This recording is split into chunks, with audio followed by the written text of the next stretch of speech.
If we went to war with Iran, there would be a momentary sugar high. Americans would support it because they support their own country and they certainly support their military, and people would approve of it. But very quickly, you could see a process by which we got caught there, trapped there, bear trap. Hard to extricate yourself from that.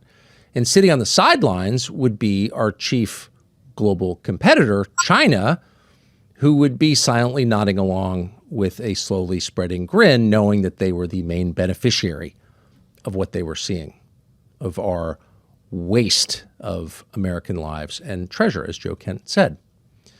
So we haven't reached that stage, thankfully. We're moving toward it, and everyone who's watching carefully knows that. And if you're honest, you know that.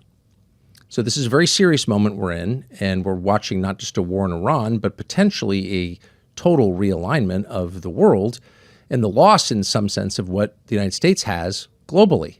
This could be the beginning of the end of our influence in a lot of the world, and that's just the beginning.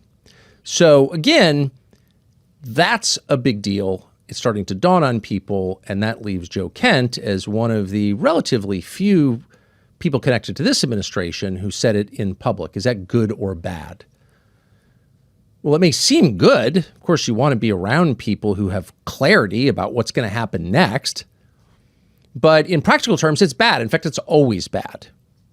Whenever you have somebody who stands up and says, don't do this, here's what could happen, and then you do it anyway, and it turns out that person was right, your first instinct is not to apologize and correct your behavior. Your first instinct is to crush the person who called it correctly.